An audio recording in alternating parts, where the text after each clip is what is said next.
अस्सलाम वालेकुम, आप देख रहे हैं इनसाइड पाकिस्तान में हूँ मोहम्मद ज़फ़ीर। इस वक्त चूँकि सबसे बड़ी और अहम खबर यही कि इस आर्मी चीफ कौन होगा अगला, और समरी चूँकि आ चुकी है। अब कल बड़ा इसके ऊपर बातें भी हुई, क्या आसराइयाँ भी हो रही थी, और लेकिन असल फैसला अभी भी बाकी है। आज पीडीएम की मीटिंग हुई और उसमें भी फैसला किया गया कि वज़ीर-ए-आज़म के साथ खड़े हैं तमाम इत्तेहादी। और दूसरी तरफ इमरान खान साहब ने कहा जी कि जो सदर ममलकत हैं डॉक्टर आरिफ अलवी साहब, वो ज़रूर मुझसे मशवरा करेंगे। और इस बयान के बाद आज जो सहाफ़ियों से भी उन्होंने मुलाकात की लाहौर में, तो उसके बाद बहुत सारी चीज़ें जो हैं वो डिस्कस हो रही हैं कि क्या कोई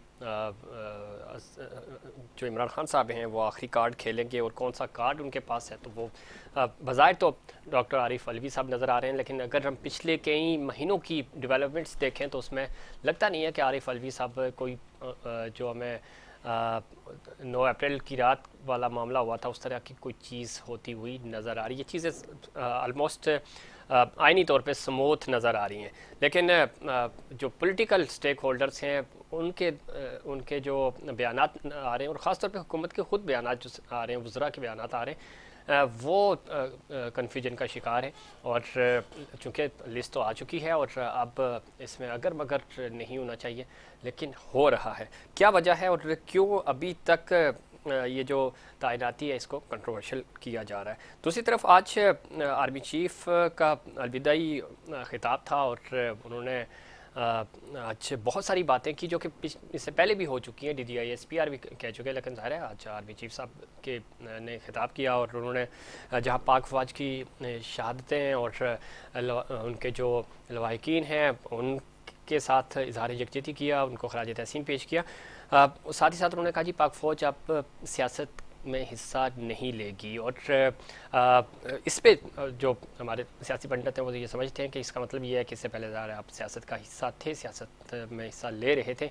दूसरी तरफ उन्होंने 1971 की जंग के हवाले से बात की, तो उन्होंने कहा जी सियासी गलती थी, इस पर भी बहुत सारी डिबेट हो रही है। और अमरीकी साजिश के हवाले से भी उन्होंने कहा कि ऐसा नहीं हो सकता कि अगर कोई मुल्क साजिश करे और पाक अफवाज जो हैं वो खामोश बैठी रहे।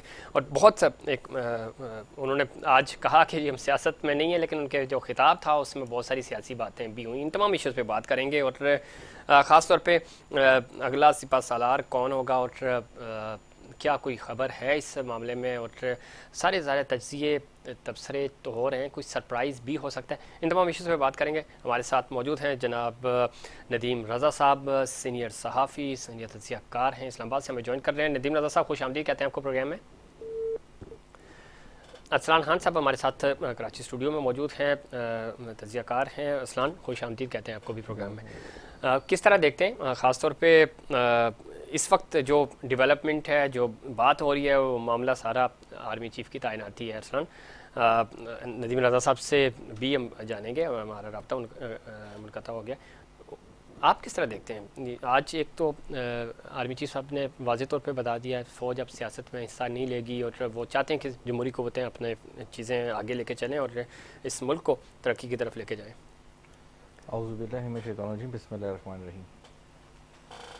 देखें ज़फ़ीर साहब, जहाँ तक आर्मी चीफ और फ़ौज की बात है, तो जैसा भी आपने कहा कि आर्मी चीफ के जो आज बयान आया है कि कुछ गैर आइनी काम इक़दाम जो है वो हमसे हुए, तो जो कि जिसके वो आगे वो श्योर भी करा रहे हैं कि ऐसा आगे नहीं होगा। लेकिन ऐसे पहले भी ये चीज़ें होती रही हैं, और फ़ौज का बयान आ जाता है कि इसमें हमारा कोई हाथ नहीं है। सही। लेकिन एक बात वाज़ेह है, वो ये कि देखें, लोग कह रहे हैं मोस्ट फेवरेट, लेकिन ये फैसला होना चाहिए मोस्ट क्वालिफाइड और सीनियर मोस्ट पर।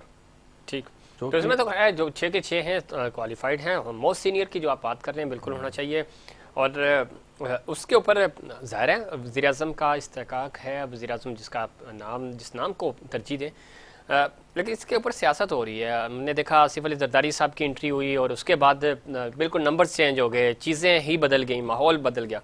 तो आप देखते हैं कि कोई सरप्राइज़ मिलेगा इसमें? देखिए सर, जो पाकिस्तान का आर्मी चीफ है ना, ये ओहदा जो है ना, ये पाकिस्तानी कई सिविलियन ओहदों से बड़ा ओहदा है। और मैं कहूँ कि अगर सबसे बड़ा ओहदा है तो जी। ये बात गलत नहीं होगी। वैसे तो पाकिस्तान का सबसे बड़ा सिविलियन ओहदा जो है वो सदर पाकिस्तान का है, ठीक। लेकिन हम आईनी बात एतबार से। आईनी एतबार से, लेकिन मैं बात कर रहा हूँ आपसे ज़रा एग्जीक्यूशन वज़ीर आज़म के पास है एग्जीक्यूशन और चीज़ें। हाँ। ग्राउंड रियलिटी पर अगर हम बात कर लें और उस बात की बात कर लें जो कि एक पाकिस्तानी बहुत अच्छे से वाकिफ़ है, तो वो तो आपको पता है कि वो आर्मी चीफ का ओहदा है, सबसे बड़ा ओहदा। तो उसमें तो सर, इसमें जाहिर सी बात है सियासतदान अपना ज़ाती मफाद भी देखेंगे, ठीक। अपना सियासी लेकिन मफाद भी इस माजी देखेंगे। में तो असलन हमने देखा कि अगर ज़ाती मफाद की बात करें तो किसी को फ़ायदा तो ऐसा नहीं हुआ। और मेरा नहीं ख्याल कि कोई नहीं, बहुत पर्सनल बहुत पर्सनल अच्छी, कैपेसिटी ये में। बात बिल्कुल ठीक कह रहे हैं आप। ये बिल्कुल ये तो एक सियासी सोच कहती है कि सही। मेरा बंदा है, ये मेरा बंदा है। ठीक। तो चीफ फौज का तो पूरे पूरे सर, पूरे सर मुल्क का कोई, चीफ। मैं कहता हाँ। हूँ इन सारे नामों में, ये सारे नाम बड़े काबिल एहतराम नाम है। ठीक। इनमें से अगर कोई भी आ जाता है ना, जी जी। तो जफीर साहब वो उसके लिए सबसे पहली तरजीहात पाकिस्तान और उसकी सलामती है। ठीक है। ठीक है ना। तो वो कभी भी जो है ना अपने ज़मीर से कोई भी आर्मी चीफ, कोई भी आर्मी चीफ जो है ना किस तरह ऐसा ऐसा इकदाम नहीं उठाएगा सही। जिससे आपको आईनी नुकसान हो, आपको माशी तौर पे नुकसान हो। बल्कि आपको मैं एक बात बताऊं, जी जी। ये फौज तो बहुत खिलाफ है मार्शल लॉ के।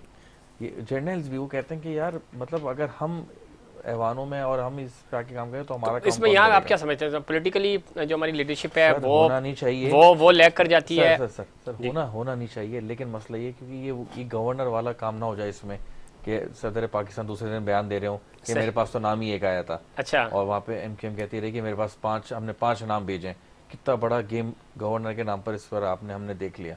ठीक। तो ये बहुत अहम ओहदा है। नहीं इस बिल्कुल पर है, लेकिन अब वो देखिए इसको कंट्रोवर्शियल जो बनाया वो हमारे सियासतदानों ने ही सर बनाया देखिए और 3 इसमें। चीज़ें, रफी साहब 3 चीज़ें ना। मोस्ट क्वालिफाइड, ये आपको भी पता है, हमको भी पता है कि भाई ये मोस्ट क्वालिफाइड होना चाहिए, मोस्ट सीनियर मोस्ट होना चाहिए, लेकिन ये फैसला होगा मोस्ट फेवरेट पर, जो हम सब जानते हैं। सही। तो अच्छा, क्या लगता है आपको जरदारी साहब कोई देंगे, सरप्राइज देंगे? आपको क्या लग रहा है सर? मतलब चूंकि उनकी एंट्री के बाद चीज़ें जो सर है वो। आजकल क्या करना है ना, जरदारी साहब ने ये 1 साल पहले सोच लिया था।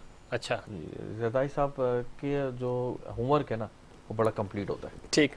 तो वो इस तरह कोई कोई बातें नहीं करते कि उनको सब पता है कि उन्होंने सब कुछ प्लान बना के रखा हुआ है। देखिए अल्लाह ताला उनको इस पर कामयाबी कामरानी देता है, लेकिन उन्होंने सब चीज़ें सोच के रखी होती हैं, ऐसा हो जाएगा तो ऐसा होगा, ऐसा होगा तो ऐसा होगा। तो वो इस पर उनकी नंबरिंग, उनका सिस्टम जो है ना वो मैथ अच्छी है उनकी। ठीक है, बिल्कुल सही कह रहे हैं। कैलकुलेशन बड़ी अच्छी होती हैं, वो मफाहमत भी जानते हैं, और जहाँ पे उनको उनको लगता है कि थोड़ा सा प्रेशर बिल्ड करना है, जारहाना अंदाज अपनाना है, तो वो अपनाते भी हैं। हमने माजी में भी देखा, और इसमें कोई दो राय नहीं है। इस वक्त चूँकि उनके जाने के बाद और आज जो इत्तेहादियों की मीटिंग हुई है उसके बाद बज़ाहिर प्रेशर तो इनके ऊपर लग रहा है, और हमें लग रहा है कि ये हुकूमत जो है वो इस पूरे मामले में अभी तक कन्फ्यूजन का शिकार है। नाम आ चुके हैं और अब तो इस पर कोई परेशानी की बात बनती नहीं है।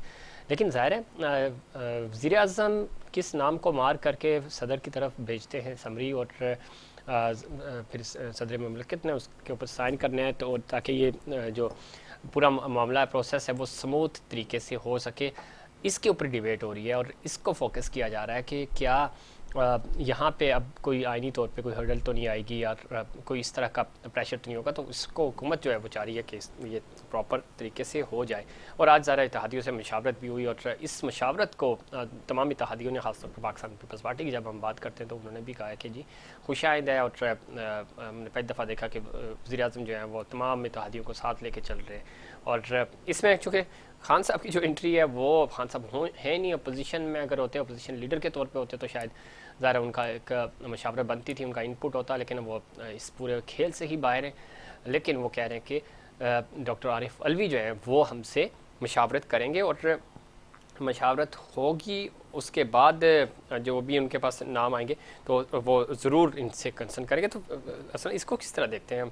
चूँकि खान साहब के इस बयान के बाद थोड़ा सा माहौल और लोगों के कान खड़े हो गए हैं कि मामला जो है वो कुछ गड़बड़ है। देखिए सर बिल्कुल, देखें अगर इस पे उनके कान खड़े हो गए हैं, लेकिन बात यह है कि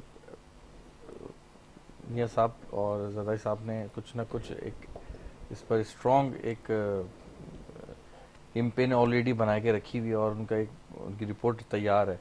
तो ऐसा ना हो जाए पहले की तरह कि नाम ही एक चला जाए सर, तो उस पर नहीं नहीं, वो तो खैर ज़ाहिर नहीं हो सकता, लेकिन अब उस पर ये ज़रूर आप जो बात कर रहे हैं उस पर ये ज़रूर हो सकता है कि कोई सरप्राइज़ ना आ जाए। तो इस पर खैर मज़ीद बात भी करेंगे। यहाँ एक ब्रेक लेंगे, ब्रेक के बाद हम आएंगे तो नदीम रज़ा साहब भी हमारे साथ मौजूद होंगे, पाकिस्तान पीपल्स पार्टी और पाकिस्तान तहरीक इंसाफ से भी बात करेंगे कि उनका पॉइंट ऑफ व्यू क्या है इस चीज़ को लेकर। और चूँकि इस वक्त सूरत हाल दिलचस्प है और इस सूरत हाल को बेहतर बनाने के लिए और इसको चीज़ों को कंट्रोल करने के लिए ज़रूरी ये है कि सियासी मफामत हो और चीज़ें समूथ होनी चाहिए, चूँकि बड़ी मुश्किल से, जिस तरह आप चीफ साहब भी बता रहे थे, चीज़ें बड़ी मुश्किल से ट्रैक पे आती हैं और अगर कोई यहाँ पे मामला हुआ गैर आइनी तो वो ख़तरनाक होगा पाकिस्तान के लिए। इस पर मज़ीद बात करेंगे, लेकिन उससे पहले कमर्शियल ब्रेक।